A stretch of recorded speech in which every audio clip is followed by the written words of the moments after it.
আসসালামু আলাইকুম সুপ্রিয় দর্শক। মজার ছলে মার্কিন প্রেসিডেন্ট ডোনাল্ড ট্রাম্প পুরো বিশ্বকে একটা পারমাণবিক যুদ্ধের শঙ্কার ভেতরে নিয়ে গেলেন, এ কথা বলা যায়। তিনি রাশিয়ার সাবেক রাষ্ট্রপতি মেদভেদেবের উপর রাগ করে দুটো সাবমেরিন রাশিয়ার কাছাকাছি অবস্থান নেয়ার নির্দেশ দিয়ে দিয়েছেন এবং এ পর্যন্ত কোনো মার্কিন প্রেসিডেন্ট কোনো পারমাণবিক সাবমেরিন রাশিয়ার কাছাকাছি নিয়ে যায়নি বা রাশিয়াকে তাক করে এই ধরনের থ্রেট দেয়নি। এটি প্রথম কোনো মার্কিন প্রেসিডেন্ট এই ধরনের একটা উদ্যোগ নিলেন। কিন্তু আগে যখন সাবেক সোভিয়েত ইউনিয়ন ছিল এবং যুক্তরাষ্ট্র, তাদের ভেতরে একটা শীতল যুদ্ধ চলছিল, স্নায়ু যুদ্ধ চলছিল, তখনও কোনো মার্কিন প্রেসিডেন্ট এই ধরনের কোনো উদ্যোগ নেননি। এবারে ডোনাল্ড ট্রাম্প যা করে বসেছেন। বরং রাশিয়া এরকম একটা ঘটনা ঘটিয়েছিল 1962 সালে।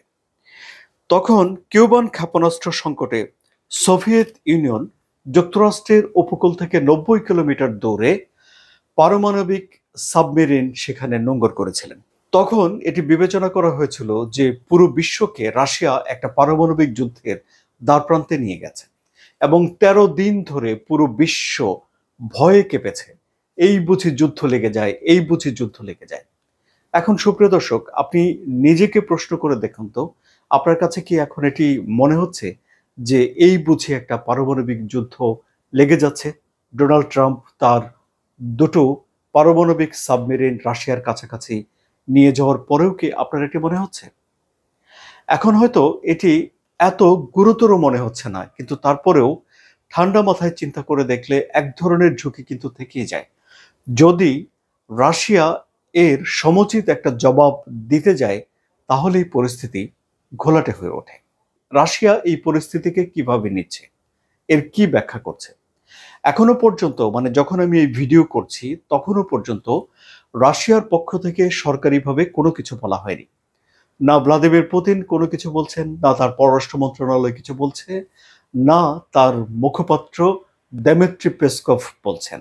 কিন্তু রাশিয়ার সংবাদপত্রগুলোতে এ নিয়ে ব্যাপক লেখালেখি হচ্ছে এবং লেখালেখিগুলো করছেন সে দেশের সমর বিশ্লেষকরা, অবসরপ্রাপ্ত সামরিক কর্মকর্তারা। এবং তাদের লেখা আমি দু একটি পড়ে দেখলাম যে সেখানে তাদের যে মূল কথা সেটি হলো যে এই ঘটনাকে খুব ছোট করে দেখছেন তারা। অর্থাৎ ডোনাল্ড ট্রাম্প যদি এই সাবমেরিন সেখানে নিয়ে রাশিয়াকে একটা থ্রেট দিয়ে থাকেন বা হুমকি দিয়ে থাকেন, তাহলে রাশিয়ার কলাম লেখকরা সেই হুমকিকে অনেক খাটো করে দেখছেন। এমনকি ধরুন একজন লেফটেন্যান্ট জেনারেল একটা আর্টিকেল লিখেছেন, যে আর্টিকেলে তিনি বলছেন যে 2017 সালে মার্কিন প্রেসিডেন্ট ডোনাল্ড ট্রাম্প উত্তর কোরিয়াকে ঠিক এমনই একটা হুমকি দিয়েছিল এবং তিনি তখন বলেছিলেন যে উত্তর কোরিয়ার দিকে তিনি দুটো পারমাণবিক সাবমেরিন এগিয়ে নিয়ে যাচ্ছেন এবং মানুষজন নড়েচড়ে বসেছিল। কিন্তু তারপরে দেখা গেল যে এর কিছুদিন পর ডোনাল্ড ট্রাম্প তো উত্তর কোরিয়াকে কোনো রকম আক্রমণ করেনই, উত্তর কোরিয়ার সঙ্গে তিনি যুদ্ধও বাঁধাননি, বরং তিনি উত্তর কোরিয়া সফরে গেছেন। উত্তর কোরিয়ার নেতা কিম জং উনের সঙ্গে ডোনাল্ড ট্রাম্পের একটা দারুণ বৈঠক হয়েছে। তাহলে এখন কি এই আগের সমীকরণকে টেনে এনে এটিকে আমরা বলতে পারি যে ভ্লাদিমির পুতিনের সঙ্গে ডোনাল্ড ট্রাম্পের একটা শীর্ষ বৈঠকের আগে এই ঘটনা ঘটল? সেটি বিস্তারিতভাবে বলা যায় না, কারণ উত্তর কোরিয়ার সঙ্গে যা ঘটেছিল তা যে রাশিয়ার সঙ্গে ঘটবে তা নয়। রাশিয়ার সঙ্গে বরং পরিস্থিতি কিছুটা সিরিয়াস। যেমন ধরুন ডোনাল্ড ট্রাম্প যেই আলটিমেটাম দিয়েছেন, প্রথমে তিনি আলটিমেটাম দিয়েছেন যে 50 দিনের মধ্যে রাশিয়া ইউক্রেন যুদ্ধে একটা বিরতি আনতে হবে, না হলে ডোনাল্ড ট্রাম্প রাশিয়ার উপরে স্যাংশন আরোপ করবেন বা অতিরিক্ত শুল্ক আরোপ করবেন এবং যারা রাশিয়ার তেল ক্রয় করে বা অন্যান্য জিনিস রাশিয়া থেকে কিনে নিয়ে যায় তাদের উপরেও তিনি অতিরিক্ত শুল্ক আরোপ করবেন। এবং তার কিছুদিন পর তিনি সে 50 দিনকে কমিয়ে 2 সপ্তাহের চেয়েও কম সময়ে নিয়ে আসেন। এবং এখন যেই দেশগুলো রাশিয়ার কাছ থেকে তেল নেয় সেই দেশগুলো হলো তুরস্ক, সে দেশগুলো হলো ভারত, সে দেশ হলো চীন, সে দেশ হলো ব্রাজিল এবং এই যে ব্রিক্স জোটের এই দেশ যারা নিজেরাও ঐক্যবদ্ধ হয়েছে। এখন সময় পার হয়ে যাচ্ছে কিন্তু এর মধ্যে রাশিয়ার তরফ থেকে এ ব্যাপারে কোনো রকম কথাবার্তা বলা হয়নি। অর্থাৎ রাশিয়া কি একটা যুদ্ধবিরতিতে যাবে কিনা তা যেমন তারা বলছে না, রাশিয়া একটা যুদ্ধবিরতিতে যাবে না তাও বলছে না, রাশিয়া যুদ্ধবিরতি নিয়ে কোনো রকম আলাপ আলোচনা করছে না। কিন্তু যুক্তরাষ্ট্রের কর্মকর্তারা বলছেন যে 8ই আগস্টের মধ্যে রাশিয়াকে একটা সিদ্ধান্ত নিতে হবে। তাহলে 8ই আগস্ট আসতে খুব একটা বেশি সময় নেই। এই সময়টা যদি পার হয়ে যায় এবং ভ্লাদিমির পুতিন যদি কোনো রকম সিদ্ধান্ত না নেন, তাহলে অবশ্যই ডোনাল্ড ট্রাম্পকে দৃশ্যমান একটা ব্যবস্থা নিতে হবে, অর্থাৎ স্যাংশন দিতে হবে। যদি তিনি স্যাংশন দেন এবং এই দেশগুলো যদি তেল ক্রয় করা অব্যাহত রাখে, তাহলে পরিস্থিতি গুরুতর হয়ে ওঠে। সুতরাং অনেকগুলো ঝুঁকি এই ঘটনার মধ্যে আছে।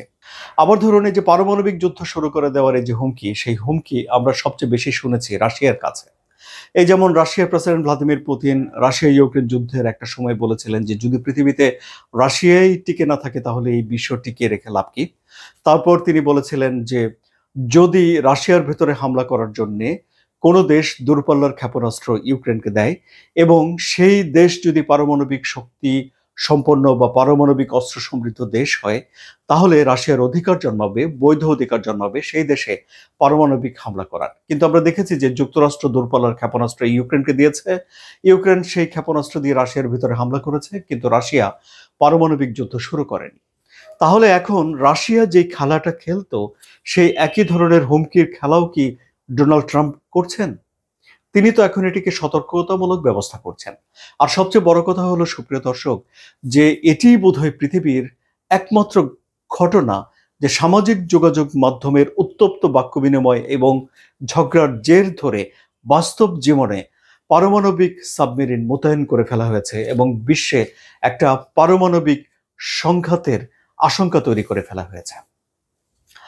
তাহলে এখন পরিস্থিতি কোন দিকে যাবে? ডোনাল্ড ট্রাম্প কি এর মাধ্যমে রাশিয়াকে চাপ দিয়ে আলাপ আলোচনায় বসাতে চান এবং একটা মীমাংসা করতে চান এবং একটা যুদ্ধবিরতি করতে চান?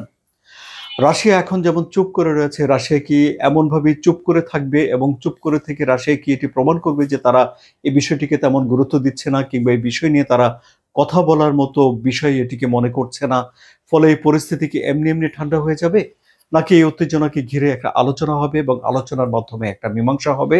সেগুলোই এখন দেখার বিষয়। আপনাদের কি মনে হচ্ছে? আপনাদের ভাবনাগুলো কমেন্টে জানান। আলোচনা ভালো লাগলে সাবস্ক্রাইব করে চ্যানেলের সঙ্গে থাকুন। ধন্যবাদ সবাইকে।